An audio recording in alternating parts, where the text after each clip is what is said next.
Daryl, thank you for that. Well, at the Kanori border, farmer leader Gurnam Singh Charuni has said, and I quote, "The demands of the protests are the same. They are protesting silently, but no one is listening to them. The government should call the farmers for talks and find a solution." Listen in. आंदोलन की जो मांगे हैं वो तो हमारी common ही है, और जो आंदोलन है सिस्टमेटिकली ठीक चल रहा है। दो तीन चीजें होती हैं अपनी बात मनवाने के लिए। जैसे शांतिपूर्वक आंदोलन करना वो कर रहे हैं, कोई सुन नहीं रहा, या फिर आदमी होता है कोर्ट में जाए, कोर्ट सुन ले। 2014 में हम कोर्ट में गए थे एमएसपी के लिए, अभी तक केस चल रहा है, 150 तरीके पड़ चुकी हैं, कोई फैसला ही नहीं सुनाते। तो एक मजबूर से ये हो जाते हैं कि जाएं तो कहाँ जाएं, करें तो क्या करें। आज के टाइम में हताश है, मतलब शांतिपूर्वक आंदोलन से कोई सुनता नहीं, और फिर दूसरी तरह का आंदोलन करते हैं, फिर उग्रवादी बताना शुरू कर देते हैं। तो सरकार को बातचीत के लिए बुलाना चाहिए और समस्या सॉल्व करनी चाहिए, मामला निपटाना चाहिए। Aditya, my colleague, is with us on the broadcast. Aditya, किसानों की मांगे अभी भी वही हैं। शंभू बॉर्डर से किसान लीडर ये कह रहे हैं कि जब तक सरकार उनकी बातों पर अमल नहीं करेगी वो यहाँ से नहीं हटने वाले।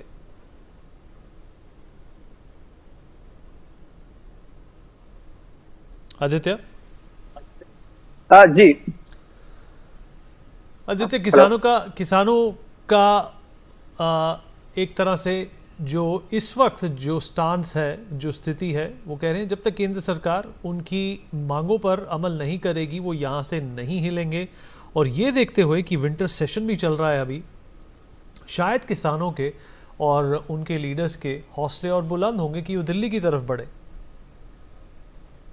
जी बिल्कुल, ये एक आपने बिल्कुल सही कहा कि मुख्यतः जो अभी वो दिल्ली आने की वजह है उनकी वही है कि उनकी इच्छा थी कि जिस तरीके से अभी सेशन चल रहा था, विंटर सेशन, उसमें हमारी बात रखी जाए, हमारे बारे में बात की जाए। इसी वजह से वो चाह रहे थे कि दिल्ली की तरफ मूव करे। जब पहले दिन 6 तारीख को उन्होंने घोषणा की थी कि हम दिल्ली की तरफ बढ़ेंगे, उस वक्त भी पुलिस ने उनको रोका था।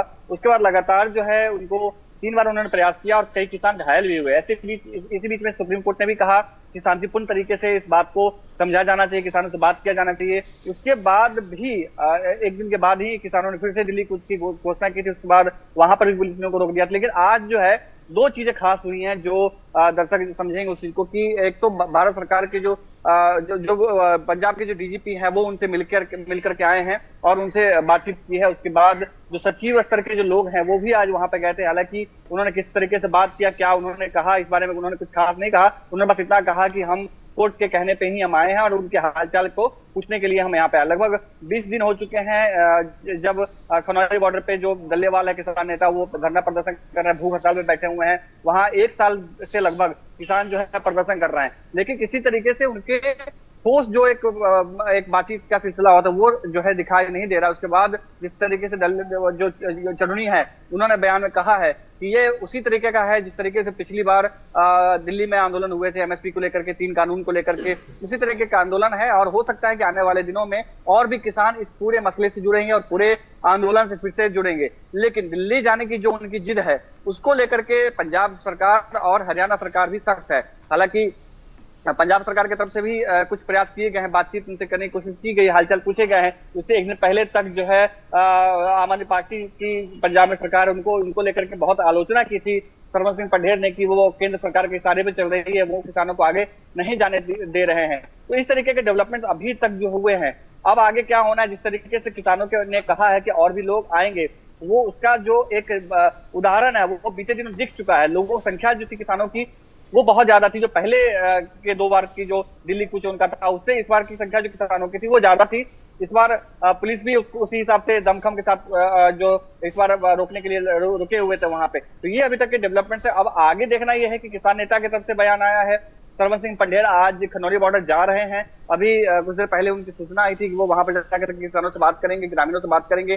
छोटे छोटे ग्रुप्स बनाए गए हैं जो गाँव में जा रहे हैं, पंजाब और हरियाणा के गाँव में जा रहे हैं, वहां से लोगों से इस आंदोलन में जुड़ने के लिए बात की जा रही है। तो हो सकता है कि आने वाले दिनों में और भी ज्यादा लोग इस पूरे आंदोलन में जुड़ सकते हैं। जी चलिए आदित्य, इस जानकारी के लिए हमारे साथ जुड़ने के लिए आपका शुक्रिया।